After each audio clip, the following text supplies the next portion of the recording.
Hello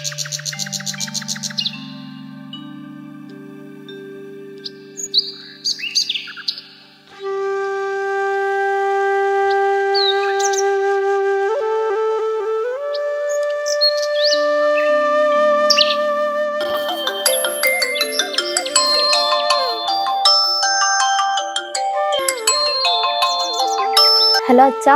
ആ മോളെ, തിരക്കിലാണോ? ജോലിക്ക് പോകാൻ റെഡിയായോ? ഡോക്ടർ എന്ത് പറഞ്ഞു? സ്കാനിങ് റിപ്പോർട്ട് വന്നു.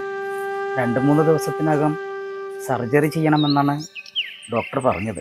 പക്ഷേ 50,000 രൂപ കൂടി ഉണ്ടെങ്കിലേ അഡ്മിറ്റ് ആവാൻ പറ്റുള്ളൂ. നമുക്ക് നോക്കാം അച്ഛാ, ആരോടെങ്കിലും ചോദിച്ചു നോക്കാം. ശമ്പളം കിട്ടുമ്പോൾ കുറച്ചായിട്ട് തിരിച്ചു കൊടുക്കാലോ. മോളെ, അച്ഛനൊരു കുറി ചേർന്നതിൻ്റെ പൈസ കിട്ടാനുണ്ട്. പക്ഷേ 1 മാസം കഴിഞ്ഞാലേ ആ പൈസ കിട്ടുള്ളൂ. ഈ രോഗിയായ അച്ഛന് ആര് കടം തരാനാണ്? അച്ഛൻ അതൊന്നും ഓർത്ത് വിഷമിക്കണ്ട. ഞാൻ എന്തേലും ഒരു വഴി കണ്ടോളാം. അച്ഛൻ സമാധാനായിട്ട് ഇരിക്ക്, അല്ലെങ്കിൽ അമ്മയും വിഷമിക്കും. ശരി അച്ഛാ, ഓഫീസിൽ പോകാൻ സമയമായി, ഞാൻ പിന്നെ വിളിക്കാം. അച്ഛൻ ആശുപത്രി പോയിട്ട് എന്ത് പറഞ്ഞു മോളെ? 2-3 ദിവസത്തിനുള്ളിൽ അഡ്മിറ്റ് ആവാൻ പറഞ്ഞമ്മേ. പൈസ ശരിയാവാത്തതിന്റെ വിഷമത്തിൽ അച്ഛൻ. എൻ്റെ മോളെ സഹായിക്കാൻ ഈ അമ്മയ്ക്കും കഴിയാതെ പോയല്ലോ. ഹരിയാണെങ്കിൽ ബൈക്ക് അപകടത്തിന് ശേഷം എത്ര നാളായി കിടപ്പിലായിട്ട്. എൻ്റെ മോളെ വിഷമിക്കണ്ട, മോൾക്ക് ദൈവം എന്തെങ്കിലും ഒരു വഴി കാണിച്ചു തരും. ഹലോ ചെറിയച്ഛ, അച്ഛനെ സർജറിക്ക് കുറച്ച് പൈസ വേണമായിരുന്നു. ചെറിയച്ഛനൊന്ന് എന്നെ ഹെൽപ്പ് ചെയ്യാവോ? ഹലോ അശ്വതി, അച്ഛന്റെ സർജറിയാ 2 ദിവസത്തിനുള്ളിൽ. എന്തേലും നിന്റെ കയ്യിൽ പൈസ എടുക്കാനുണ്ടാവോ? അടുത്ത മാസം സാലറി വന്നപാട് ഞാൻ എത്തിച്ചോളാം. ഹലോ എടാ അരുണേ, നീ തിരക്കിലാണോ? അല്ലടി, നീ പറഞ്ഞോ. എടാ, അച്ഛന്റെ സർജറി 2 ദിവസത്തിനുള്ളിൽ ചെയ്യണമെന്നാ ഡോക്ടർ പറഞ്ഞേ. ഒരു 50,000 രൂപയുടെ കുറവുണ്ട്. ഞാൻ എൻ്റെ പല ബന്ധുക്കളോടും ചോദിച്ചു, പക്ഷെ ശരിയായില്ലടാ. നീ ഒന്ന് തന്ന് സഹായിക്കുകയാണെങ്കിൽ ഞാനൊരു 2-3 മാസത്തിനുള്ളിൽ ഞാൻ കുറേശ്ശെ ആയിട്ട് തന്ന് തീർത്തോളാം. എനിക്കൊന്ന് സഹായിക്കാൻ പറ്റുമെങ്കിൽ ഇത് വളരെ വലിയൊരു ഉപകാരമായിരുന്നു. എടി, പെട്ടെന്ന് ഇത്രയും ക്യാഷ് എൻ്റെ കയ്യിൽ ഉണ്ടാവില്ല. കഴിഞ്ഞ ആഴ്ചയാണ് ഞാൻ കാർ വാങ്ങിയത്. അതുകൊണ്ട് ക്യാഷിന് കുറച്ച് ടൈറ്റാണ്. ഒരു കാര്യം ചെയ്യും, നിനക്ക് ജോലിയുള്ളതല്ലേ, നിന്റെ സാലറി സർട്ടിഫിക്കറ്റ് വെച്ചിട്ട് ഏതെങ്കിലും ഒരു ബാങ്കിൽ നിന്ന് പേഴ്സണൽ ലോൺ എടുത്തൂടെ? എടാ, എനിക്ക് ഹൗസിംഗ് ലോൺ ഉള്ളതുകൊണ്ട് സിബിൽ സ്കോർ കുറവാണ്, അതുകൊണ്ട് ലോൺ കിട്ടുന്നില്ല. എങ്കിൽ നീ ഒരു കാര്യം ചെയ്യും, പ്ലേ സ്റ്റോറിൽ ഒരുപാട് ലോൺ ആപ്പ് ഉണ്ടല്ലോ, അതിൽ ഏതെങ്കിലും ഒന്നിൽ നിന്റെ ഡോക്യുമെൻറ്റ്സ് കൊടുത്തു കഴിഞ്ഞാൽ 24 മണിക്കൂറിനുള്ളിൽ ലോൺ സാങ്ഷൻ ആവും. അപ്പോൾ അതാവുമ്പോൾ നിനക്ക് പറ്റുന്ന കാലാവധി വെച്ചിട്ട് EMI ആയി അടച്ചു തീർക്കുകയും ചെയ്യാം. അതൊക്കെ പ്രശ്നമാവോ? എന്ത് പ്രശ്നം? ഇപ്പോൾ എല്ലാവരും ഇങ്ങനെയൊക്കെ തന്നെയാണ് ചെയ്യുന്നത്. അതാവുമ്പോൾ നമുക്ക് പെട്ടെന്ന് ഒരു ആവശ്യം വരുമ്പോൾ മറ്റുള്ളവരുടെ മുന്നിൽ കൈനീട്ടണ്ടല്ലോ.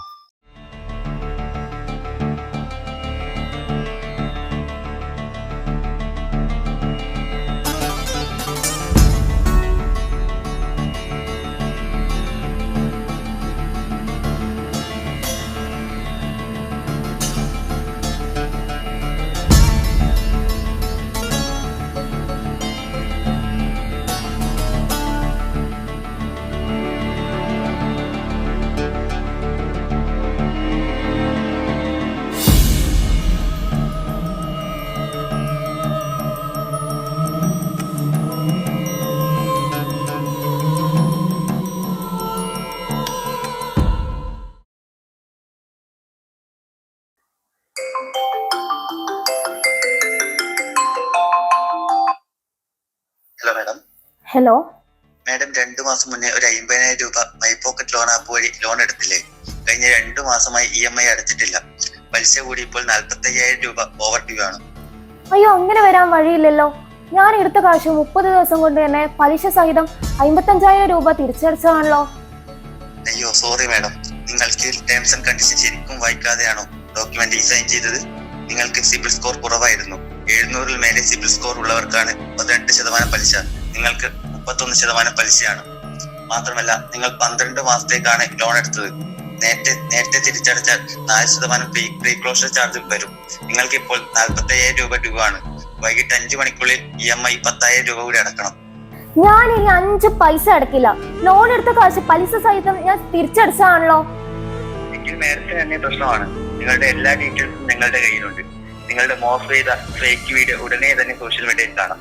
നിങ്ങൾക്ക് ഒരു ചുക്കും ചെയ്യാൻ കഴിയില്ല. സംശയം ഉണ്ടെങ്കിൽ മാഡം ഒന്ന് വാട്സപ്പിൽ ഇട്ട് നോക്ക്. ഇത് സാമ്പിൾ മാത്രം. ഹലോ ഹലോ, ആർക്കും ഒരു ഉപദ്രവം ചെയ്യാത്ത എനിക്ക് ഈ ഗതി വന്നല്ലോ ദൈവേ. ഞാനിനി എങ്ങനെ ജീവിക്കും? ഇങ്ങനെ മാനം പോയി ജീവിക്കുന്നതിനെക്കാട്ടും ഭേദം മരിക്കുന്നതാ. ഇനി ആർക്കും എന്നെ രക്ഷപ്പെടുത്താൻ കഴിയില്ല.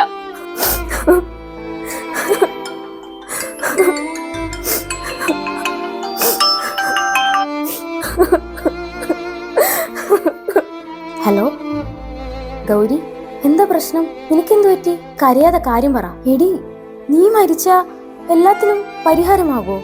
ഏത് പ്രതിസന്ധിയിലും തളരരുതെന്ന് എന്നെ പഠിപ്പിച്ച നീയാണ് ഇത്. മോളെ, മരണം ഒന്നിനും ഒരു പരിഹാരമല്ല. നിന്നെ ആശ്രയിച്ച് ജീവിക്കുന്ന 2 കുടുംബങ്ങളെ അനാഥമാക്കി നിനക്ക് മരിക്കണോ?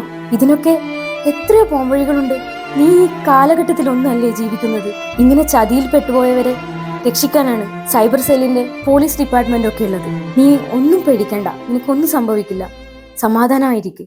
ഇന്ന് സൈബർ ലോകത്ത് നടക്കുന്ന കുറ്റകൃത്യങ്ങളിൽ ഒന്നാണ് ഇൻസ്റ്റന്റ് ലോൺ ആപ്പുകളുടെ തട്ടിപ്പ്.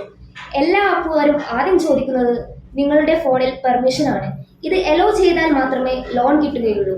പക്ഷേ ഒരു എലോ ക്ലിക്കിൽ നിങ്ങൾ ചെന്നപ്പെടുന്നത് വലിയ ചതിക്കുഴിയിലാണ്. ഇവരെ എതിർക്കാൻ ആദ്യം നിങ്ങൾ ചെയ്യേണ്ടത് മാനസികമായി തയ്യാറെടുക്കുകയും പെർമിഷൻസ് എല്ലാം ബ്ലോക്ക് ചെയ്യുകയാണ്. ഇതൊന്നും നിങ്ങൾക്ക് ചെയ്യാൻ പറ്റുന്നില്ലെങ്കിൽ കേരള പോലീസിന്റെ 112 എന്ന നമ്പറിലേക്കോ സൈബർ സെല്ലിന്റെ 1930 എന്ന നമ്പറിലേക്കോ ഉടൻ ബന്ധപ്പെടുക. ചതിയുടെ അദൃശ്യ വലയിൽ പെടാതിരിക്കാൻ നമുക്ക് ജാഗ്രത പാലിക്കാം.